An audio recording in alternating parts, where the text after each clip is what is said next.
What is good, everybody? Welcome to the Gold Standard Podcast on the Gold Standard Podcast Network. I'm Rob Stats Guerrera. It is Thursday. Levin Black is here. What's up, Levin? Hey, cheers to you, Rob, fellow loser in the bracket.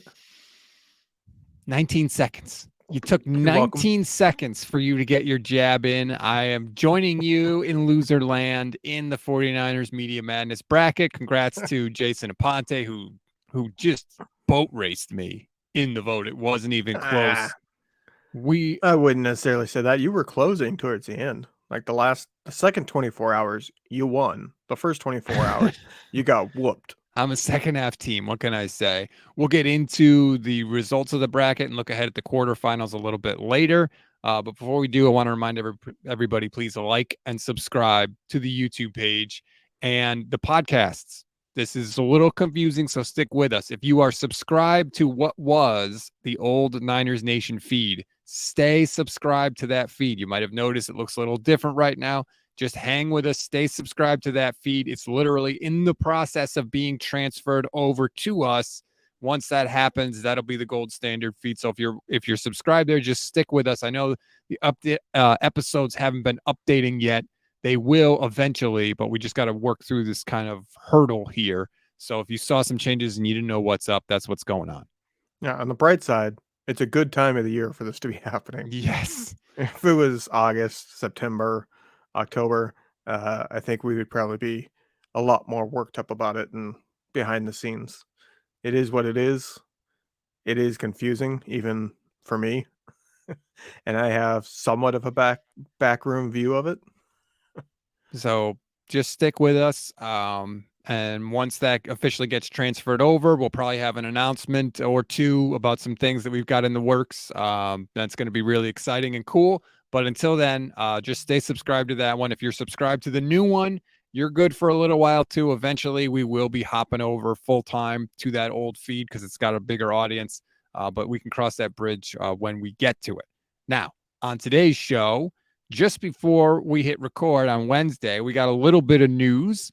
The Niners have dipped into the free agent pool once again. They are signing defensive lineman Austin Bryant. I'm sure you know all about Austin Bryant, Levin. Oh, yes. Doesn't everybody? Everybody but quarterbacks, apparently. And that would be because he had zero Wow. sacks. A shot right away. That's how you're starting Austin Bryant's tenure with the 49ers. It is what it is. I tweeted out that if Austin Bryant turns into anything, the 49ers are wizards. Because from what we can gather, and you're right, I am not an Austin Bryant expert. I'm not going to sit here and pretend like, You're oh yes, I fired. watched all the games, that he was playing in, and I know exactly what he was. No, like I honestly can't even tell you a single play in my mind of his that comes to mind. Um, but just a quick look on the stats.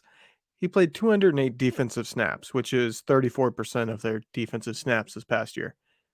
0 sacks, 5 total pressures.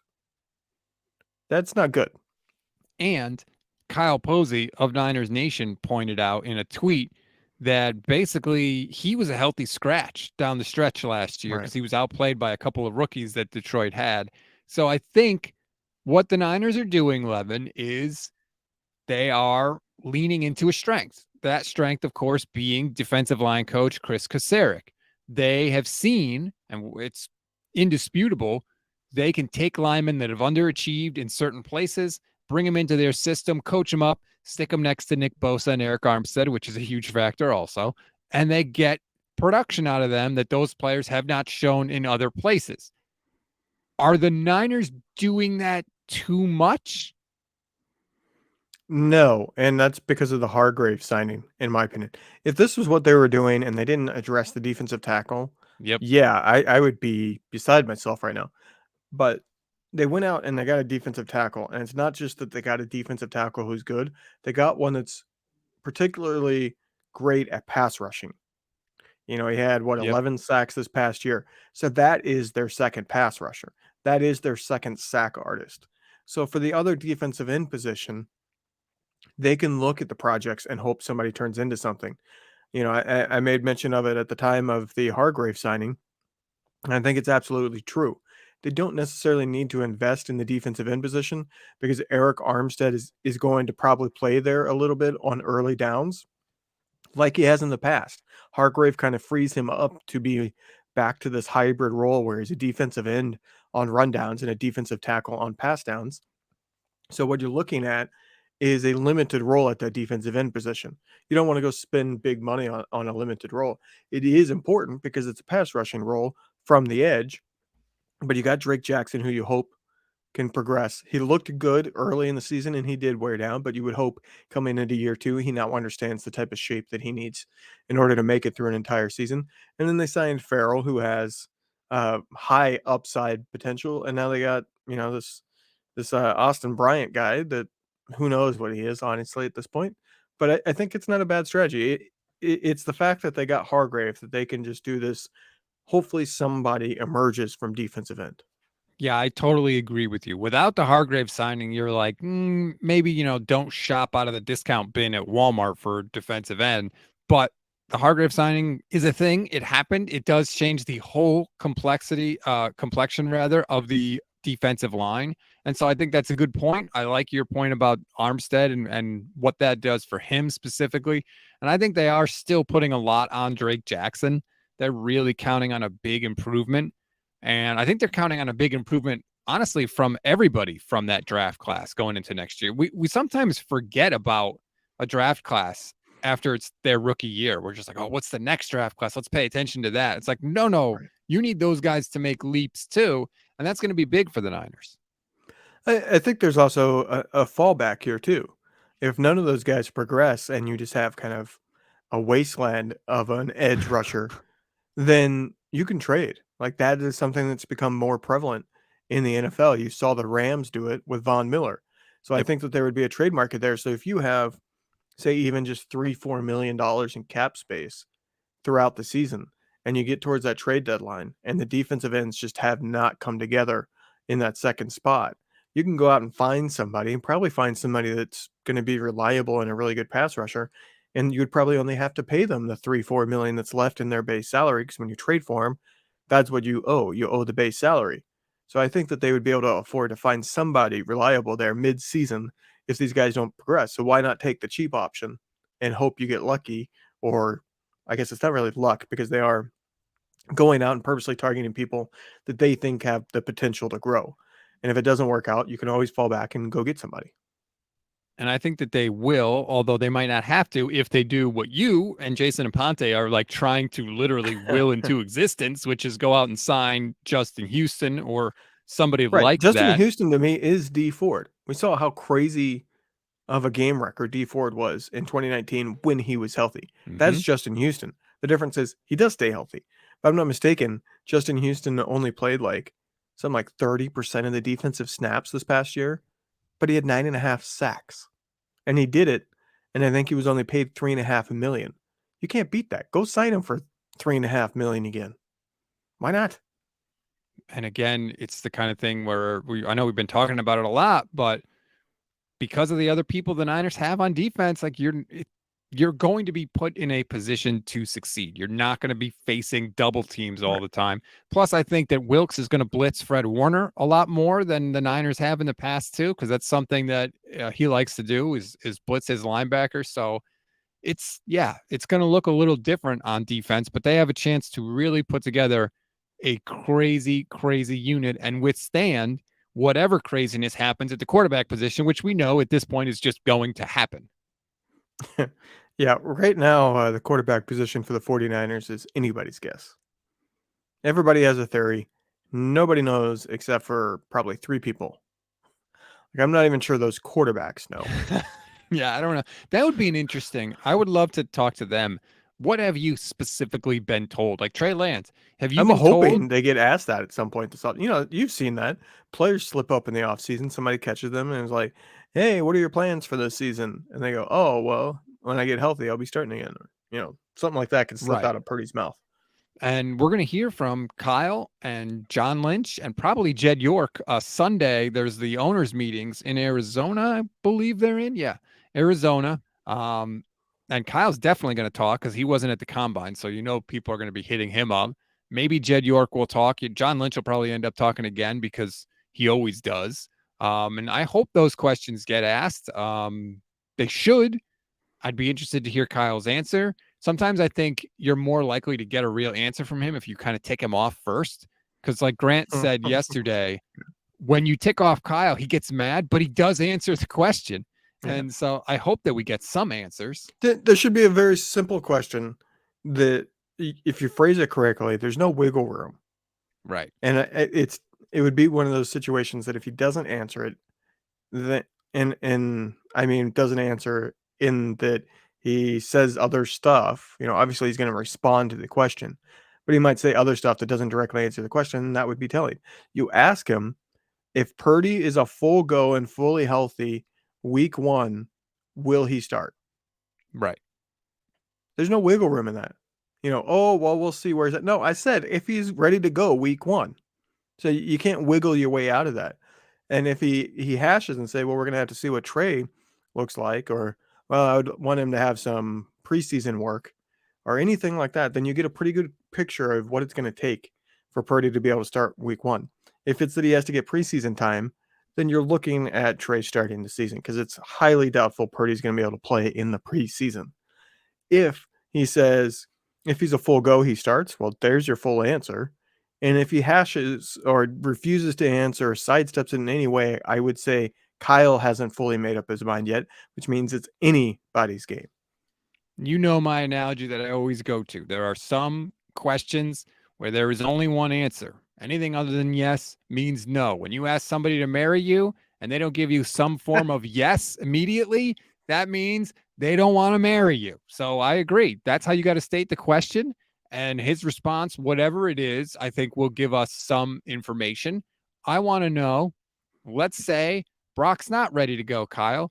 Does Sam Darnold have a chance to beat out Trey Lance and be the week 1 starter? I think it's a fair question. John Lynch just spoke with Matt Barrows at Stanford's Pro Day yesterday, and he said, we like everything about Sam Darnold. We think that he's going to be in the same situation that he was at the end of the year at Carolina, which is basically really good run game that suits your skills. We're excited about that.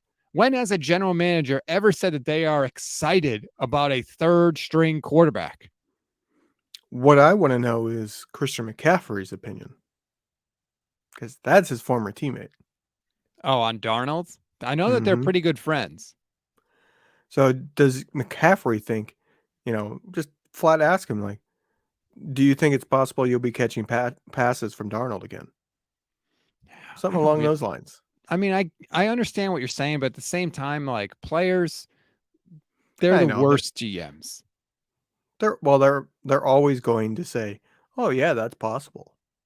They're never going to say, "No, that guy sucks. He's my teammate, but he sucks." Yeah. This guy's a baller. Brock was balling in practice. Jimmy's a baller. Like, I don't know. The players, they just want to win. They don't care how. If you could, my all-time favorite is Richard Sherman. Dante Pettis could be one of the best wide receivers in the league. Sure. Yeah. Okay. Didn't really work No. out there, did it? You know who they could have drafted instead of Dante Pettis? Isaiah Oliver. It's drafted in the 2nd round. Niners didn't do it. Now he's on the team eventually anyway, and hopefully the slot corner, and away we go. The other thing that I got from that Barrows article now that just jogged in my memory, Steve Wilks has had a pretty big role in this free agent class, right?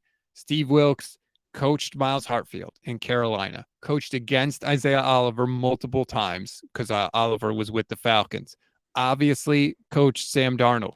Like, Steve Wilks has had a pretty big footprint here in terms of the guys that the Niners have brought. I'm not saying he's dictating the calls, but for a guy that just got to town a little while ago, he's, out of the frying pan into the fire.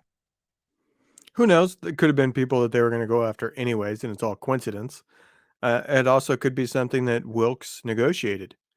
He was a sought after defensive coordinator, so it's possible that he said, "I'll sign, but I want you to be willing to listen to who I want, and for you to be willing to pursue the guys I want." And I wouldn't be shocked if that is something that he was saying, that he wants input and he wants a true commitment to go after guys that I want. They can't guarantee they'll sign anybody, but these guys aren't expensive, so it's not like he would be asking for the world. Right, exactly. Like, are you really going to fight him on Miles Hartsfield? Like, what is he going to cost you? He's a versatile player. He's good on special teams. You know, we talk about positionless football on offense all the time, right? And you can move anybody anywhere all the time. And that's awesome. And it's clearly a goal the 49ers have. I almost think they're kind of going for that on defense as well, right? I mean, you've got guys, you could move Armstead along the defensive line. You could move Drake Jackson around to different spots. He's got experience doing that in college. All the secondary guys they're bringing in seem to be able to play safety and corner. Hufanga can obviously move a bunch of different places, can play deep safety, can play up at the line of scrimmage. I almost kind of wonder if the Niners are going for that positionless football on defense as much as you can, that is. I mean, if you really want to get into it, like imagine Bosa and Hargrave. They could just like flip flop, have Bosa lined up at DE, and then as the offense gets set, all of a sudden swap spots because Mm-hmm. Hargrave could play on the edge. He could be an edge rusher if he wanted. He's a big dude, so that's why he plays inside, but his skills are an edge rusher. And Bosa obviously is, he's a bear. And Bosa lines up wherever he wants on any play anyway. Right. So I see a lot of stunts with those two coming. yeah, I mean it's gonna be so much fun just to watch. They're Imagine gonna being like the smother left people. side of an offensive line. Oh, we're going to play the 49ers. Awesome. Right. Or it's, hey, here's Hargrave and Bosa coming on one side. Oh, wait, now Fred Warner's coming in screaming behind them. Like it is literal nightmare stuff.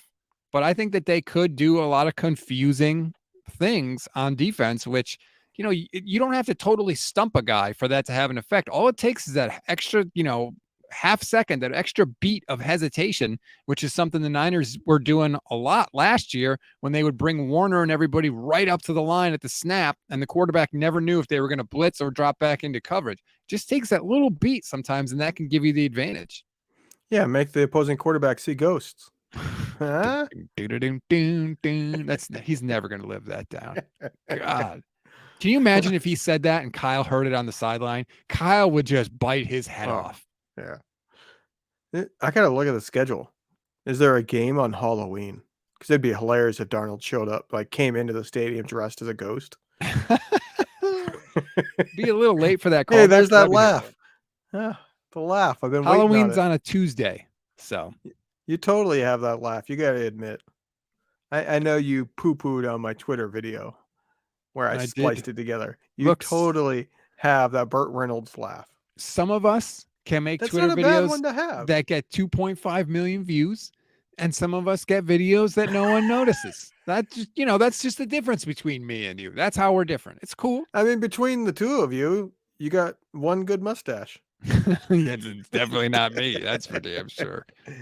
All right, let's get into our media bracket a little bit, which I'm surprised at how much it has taken off. It is awesome. You can vote in the bracket right now. The description, why do I keep saying that wrong? The link is in the description.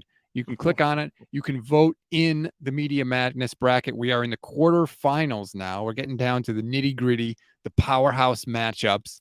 Before we preview the quarterfinals, though, we got to look back really quick because it was a crazy round that had some really close matchups, some that were not decided until the final minutes of the voting. Yeah, which made my life miserable, if I'm being honest, because I went to a museum with my kid today. It's a science center, but it's like a children's museum. It's set up for children. So I'm like there as this bracket is ending, and there are two races that are literally within Mm-hmm. like 10 votes with an hour to go. It's like I can't make the bracket.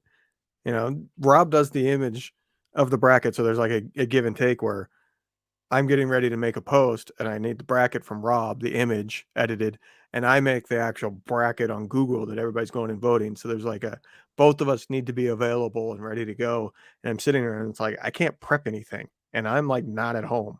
So I had a mad wife because at like 12:05, I'm standing off to the side putting together a bracket. The dedication, 12:05 Eastern, I should say. you gotta love it. And I do thank you for that. Please tell the wife that I apologize.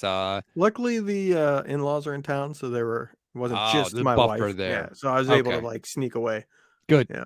All right, let's get into it a little bit. First matchup was a beast. Brad Graham from the SF Niners and Matt Mayoko, the godfather of 49ers beat writers. This one was crazy close. It was 52-47 in favor of Mayoko. Yeah, I'll share it so people can see it. There we go. Brad, that's an incredibly strong. Like Mayoko's been covering the team forever, and the fact that he squeaked by basically on the final day, Brad's got nothing to hang his head about. No, I find all this stuff fascinating. As you know, like I'm analytics obsessed. So I watch this and like I'm loading it constantly to kind of see how things change over time. And this one was a really fascinating kind of experiment in that regard because every single time either we made a post to the gold standard feed to get people's attention and say go vote, or somebody of note retweeted or responded to it to get votes pouring in again Mm-hmm. from Twitter, Brad would surge. Anytime that it just sat and accumulated the votes from people hearing about it, showing up in news feeds, I think more general fans, not as closely linked directly to gold standard, Yep. Mayoko would grab those votes predominantly. So it was kind of a very interesting experiment in that regard, where it was very clearly uh, the people that follow us are very big Brad fans. Like it's a very shared. It shows the connection between all the content creators, I think. Yeah, I think you're right. And I think it shows that there is something that most of the beat writers are not providing that 49er Right. fans have an interest in and a market have created a market for. And that's what Yeah. we kind of get it. The stuff that we do, the angles that we take, the interviews that Brad does, or, everything, the film breakdowns and stuff that he's got going on. Like there's so much room for everybody in this 49ers community. And it's like a buffet, you just pick and choose the things that you like Right. and you want when you want them. I think social media has changed things. Like the last 10 years, media has changed permanently. And the way in which it changed is there's a direct link to the fans and your readers and your people who consume your stuff.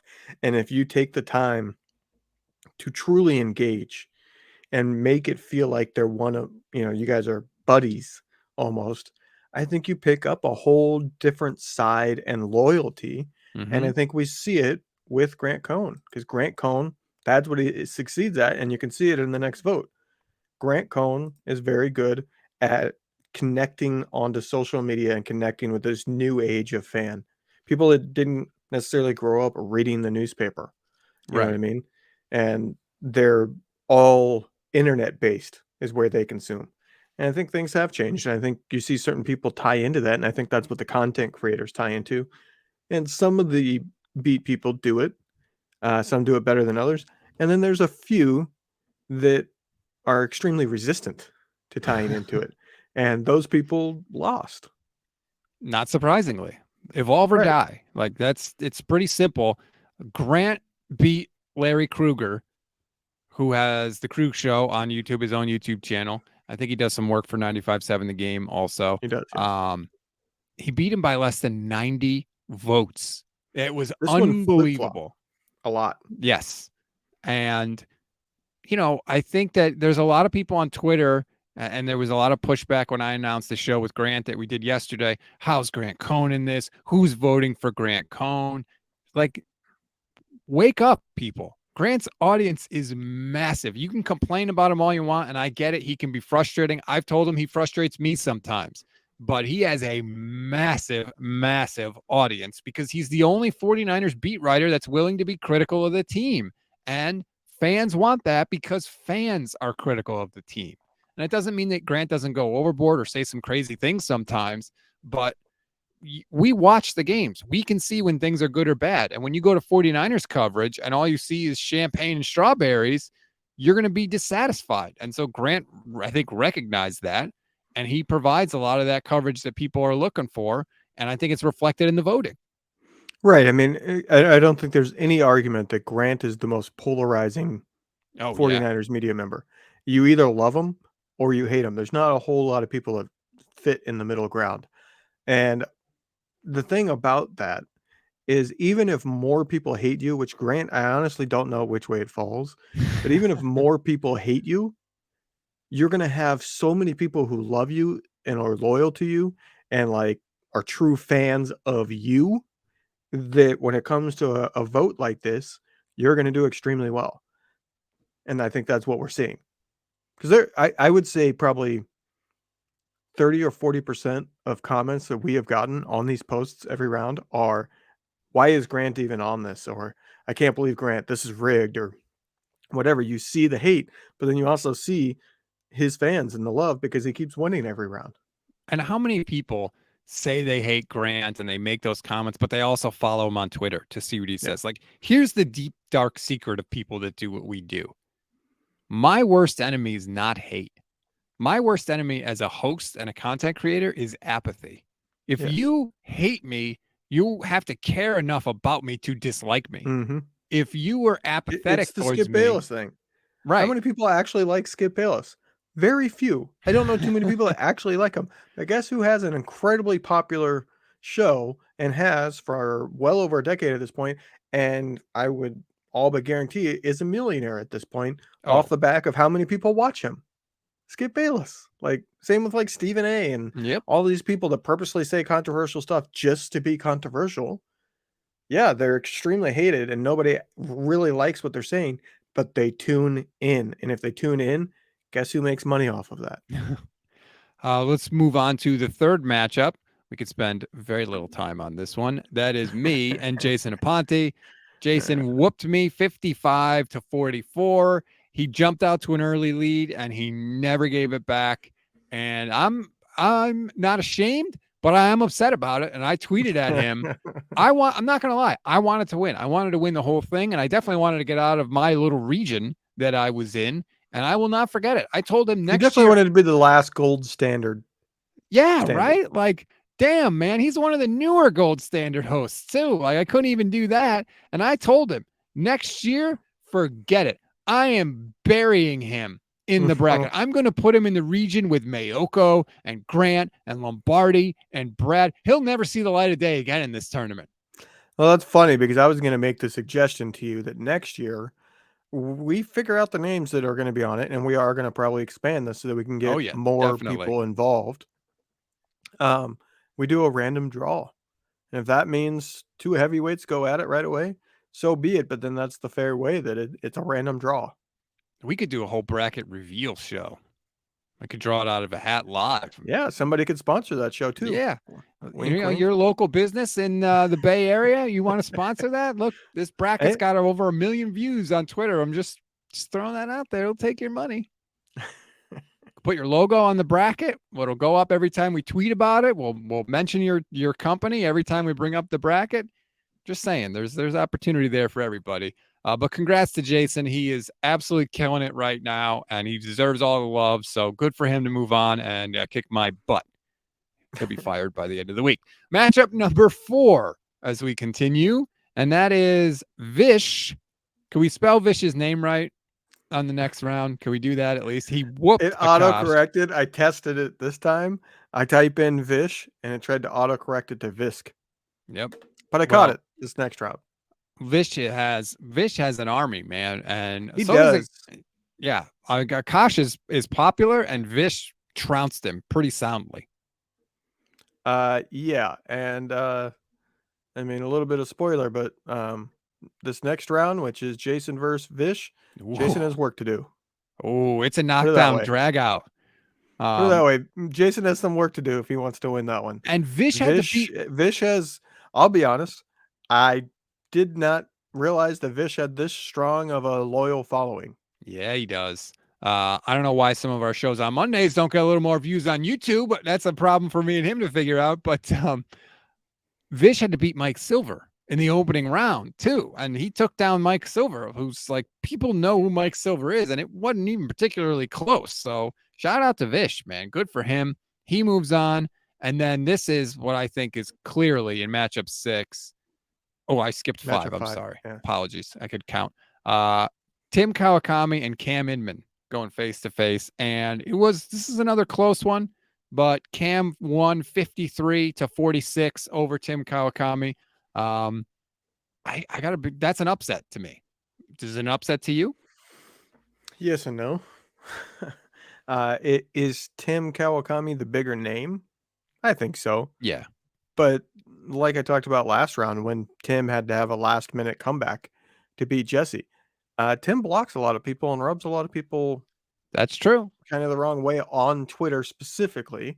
I'm talking about, and that's where this poll is originating from. So it's logical that pretty much anybody that votes in this has a Twitter account and sees that. That's fair. Tim and Mike Silver both. They go on block parties. And Tim, he constantly riles people up too on Twitter. Like he's always retweeting the worst examples of 49er fandom and acting like all 49er Yeah, fans are saying what that particular person is saying, which always drives me nuts. But he knows what he's doing. And I'll leave it at that. right. Congrats to Cam. He moves on. And I don't, does the Athletic, I can't remember. Does the Yeah, Athletic have any Barrows. Okay, that's right. Yeah, Matt's there. All right. It's actually a very diverse quarterfinals. Yes, and we'll preview that as we go through here. Right. Matchup 6. To me, he's the favorite. He's the favorite of the tournament. He Not is even close right now. steamrolling people. Poor Al Sacco, who does a great job for 49ers Web Zone. Croc beat him 86-13. And Al is great. And Crocker just absolutely billy clubbed him. Crocker has a bigger lead in this next quarterfinals matchup than this one. That is He's wild. insane. Right I now. almost feel like, it's kind of like if you didn't get him early, you don't have a chance. Like Peacock might have had the best chance to take him down. And then when he has that the best didn't, showing, and Peacock was 1/3, right. 33%. And if you don't get, it's like a pitcher, right? If you don't get to him in the first inning, then Yeah. he's going to shut you down the rest of the way. This may be just an absolute romp from Croc. We got to get him on the show. Once we get to the Final Four, we got to get everybody on the show. I think that's how we have to do it. Maybe they can make their pitch for why they should win. We'll figure that out. But that is a beatdown, and that's no reflection of Al, who does great work, and it's just an unfortunate draw for him. Yeah. Crocker, I would be shocked if he doesn't win based on what we're seeing. Now, matchup 7, this is the biggest surprise for me. Yes, Jordan I think Elliott so. from Niners Nation and Bonta Nothing Hill. against Jordan. I thought that this would be close, but Bonta would win. Right. And Jordan, for the record, he is killing it for Niners Nation. He was at the Stanford Pro Day today, tweeting out videos and pictures of John Lynch. He went to the San Jose State Pro Day, which was right after the Stanford one. Like, he's killing it, and he's putting out quality content. But Bonta has a radio show in the market. He's on the air every day, forming a relationship with listeners, specifically. He's also very engaging, I think, on Twitter. He does a lot of interacting. And Jordan killed him 70-30. I was blown away by that. Yeah, it is definitely surprising. It is, I guess I hadn't thought about that. Is any radio person left? Well, yeah, we're almost there. So let's finish up with the last of this round, and that's Barrows and John Lund. John Lund had a very, very strong showing. Unfortunately, he was like a Cinderella in the NCAA tournament. That run has now come to an end. 52-47, Matt Barrows moves on. That's a tough draw for Lund. Barrows is obviously one of the more accomplished 49ers beat writers. He's been covering the team for like 24 years, something like that, almost a quarter century. And Barrows moves on, and John Lund, who somehow seemed to generate a lot of responses in every matchup he was in. Mm-hmm. I'll just say that. But it wasn't enough. There is somebody in the comments that kind of fessed up to stuffing the ballot box. Oh, we got voting shenanigans. I mean, it is what it is. Like I said before, people keep asking, like, I've seen a couple comments saying like, well, none of this is worthwhile because you don't limit it to one vote or something like that. The only way I can limit it to one vote is by requiring collection of email. And if we did that, we would have about 30 votes. So, right. So I think but I can understand some people being frustrated by that. Some people were frustrated by the fact that they couldn't see the results. They wanted to know right after they voted. So I think that is an option. I'm just not going to select it because I didn't want somebody to vote, go, oh, hey, this one's close and my guy's losing. I'm going to vote again. I didn't want that. So that's why I didn't allow people to see the results. And again, we're also not trying to, embarrass anybody, because some of these matchups, again, I didn't think that it was going to go this way. Maybe next year I don't have to worry about it as much.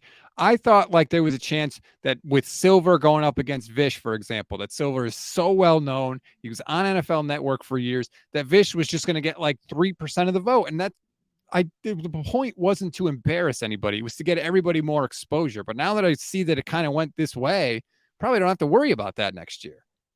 Yeah, the exposure is beyond what either one of us thought it would be. Yeah, I've been blown away by it. Pleasantly surprised for sure. All right, let's get to the quarterfinals now. There is 4 more matchups, of course, remaining, and it's not exactly as close as some of the matchups were in round 3, which is surprising to me because now we're down to the nitty gritty. These names are like big names that people know, and it's not really right now. And again, voting is open. You can go vote and maybe this changes. But if you click over to the responses there, Levin, people could see the. You want to give them a preview of what's come in so far? Yeah, why not? Sure. First We matchup, already got almost half as many votes as last round. which is awesome. And again, this by the time you hear this, it'll probably be different anyway. But Cohn and Mayoko, and Grant is winning 59-41 right now.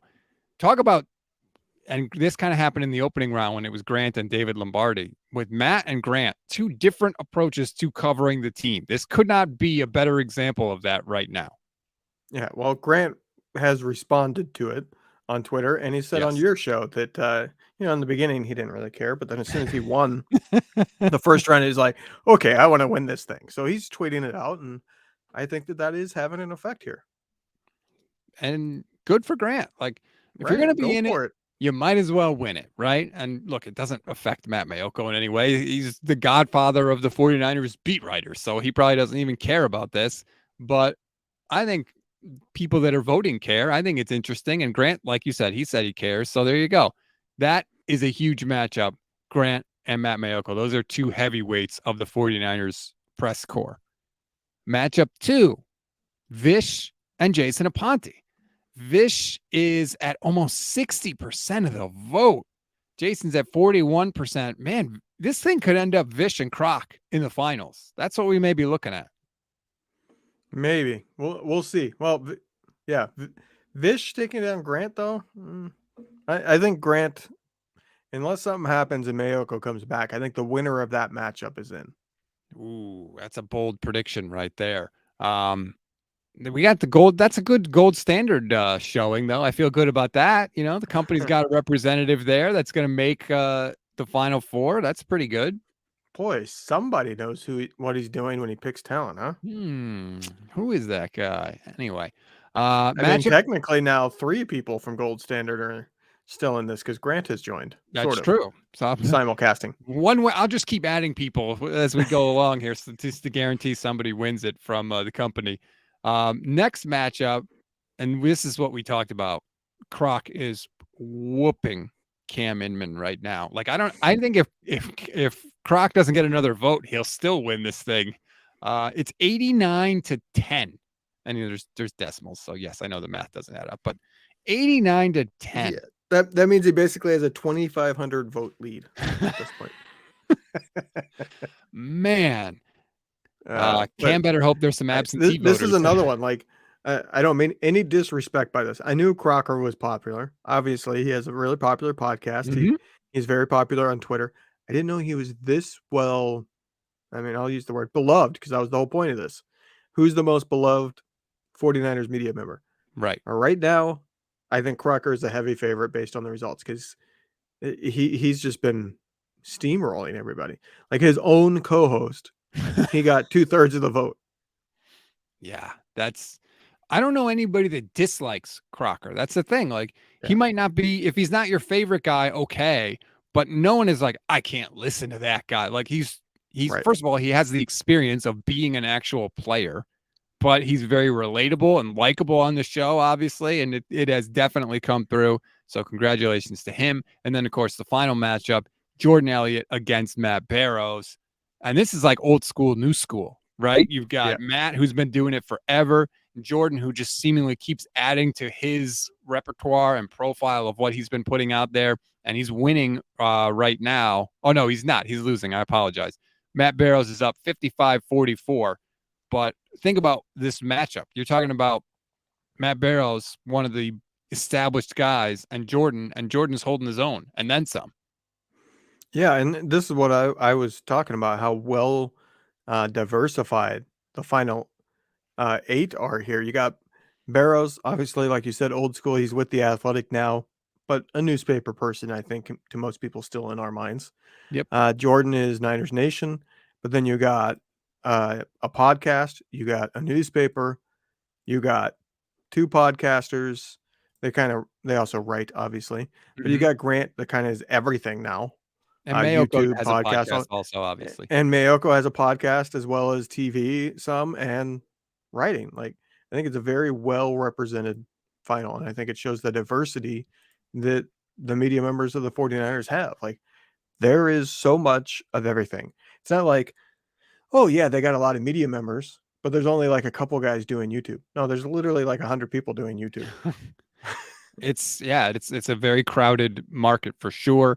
Um, And I think what we're going to do is after this round, we're going to take the vote to Twitter so that you can see in real time what the results are. It's one vote per person. Also, I guess unless you have burner accounts, if you really want to, you can go that route. But this way here, everything will be out front, and hopefully that'll take away some of the frustration. And like we said, Right. look, we're going to do this again next year. I know that we left off a lot of people, and that again, that's my bad, and I apologize for it. We will be better next year. But now I got to figure out where I'm going to get this trophy. I got to order one of these tiny little trophies. Anybody make trophies out there? Any company make trophies? Yeah, Do they anybody want to want to send us donate a one? trophy? But I, I do want to say that the reason why we have not held the votes on Twitter to this point, or at least the reason why I didn't want to make it that way in the beginning, is that when you have 16 matchups, or even 8 matchups like we currently have, that they to do a poll on Twitter, it has to be individual posts. So we're gonna have 8 individual posts or 16 individual posts. Some of those might not get found. Some of those might not Right. show Yeah, up in that's why people's we For didn't You do it. feeds. And then you're gonna have 5,000 votes in one, and you're gonna have 100 votes in another, and it's gonna skew it. So we have to do a ballot in some way. I will be researching for next year if there is a way to do the ballot the way we're doing it without collecting email addresses, but somehow limit it to one. We're going to put Now, it on our website as soon as well, that that's gets up true. If and we have a running. website, that would make it very easy. That's a good point. And that's hopefully, we're working on it. I'll just say that. Um, but again, thank you to everybody that took time to vote. I haven't seen anybody take it too seriously or anything like that. I know John Lund gave us a nice shout out on his podcast, which we appreciate, John. Thank you very much. Again, it's a slower time right now because free agency has kind of settled a little bit. We thought it would be a fun thing with March Madness going on, and hopefully, I saw somebody say, "Oh, I don't recognize half the names on here," and it's like, yeah, that's the point. Go to the Did, Twitter profile, did click you on their like name. our did you like our gold standard response to that? Uh-oh, what did you do? What That's did got you good likes. do? The guy said, "I don't know half the names on this," and he said, "Who are half the names on this?" And I said, "People you should follow." Right. Like that's the goal is click on somebody, see their work, go to their YouTube page, Right. watch their content. You might really like it and you might never have known about this person. It's so hard for people to get discovered, for their work to get seen. And that but that doesn't mean they're not doing great stuff. And so that's all this was, and that's all it's going to be going forward. And hopefully it gets bigger and better and we get more people involved. And I hope that we have fun with it. And whoever wins, the only worry is how do we get the trophy back from them before the contest the Oh, next I year? think I think it's every year you put the year on it. So 2023's I got to buy a Media Madness trophy winner. every year? Come Forget it. on, The whole Mr. thing's Moneybags. Mr. You got a Moneybags, who trophy has right no behind. job. Oh no. Yeah, I didn't pay for that trophy. That's my fantasy baseball trophy because I'm the reigning champ, baby. 2 out of the last 3 years. I will pay for it out of all the money that you pay me. Oh, well, there you go. What's 50% of nothing? All right, everybody. That's going to do it for this edition of the show. Please rate, review, and Hey, follow the Rob, you gold want a standard. participation trophy? That would be hilarious if we sent participation trophies to everybody. Participant, 49ers Media Madness tourney. I'll hang a banner in the back there. I'll keep it in my shot all year long. But like and subscribe to the YouTube channel, please. Again, if you're following on the podcast, don't unfollow the old Niners Nation feed. I know it looks a little funky. It says like generic 49ers football podcast or whatever. Stay subscribed there. Wheels Right. are in It's going to be like a motion. flashback. The old school is about to become new school. That's right. So stay subscribed there. Please leave us a 5-star rating because I know a lot of people were unhappy with SB Nation laying me off and they left a lot of 1-star reviews, which I appreciate the support, but that's our feed, or it's going to be our feed shortly. We got to get that star rating back up. Speaking of ratings, where are the ratings? I checked the other day. Where are the ratings? We're not getting ratings anymore. Come on. Hook us We got to up, keep getting the people. ratings going. We got to have stuff to talk about. It makes a huge difference for us, and we need all the help and support we could get right now. So please and thank you for that. Levin, I hope you have a fantastic weekend. I don't even know what your plans are. You got any plans? Night shifts. Boy, that sucks. All right. Well, enjoy that, everybody. We'll talk to you next time.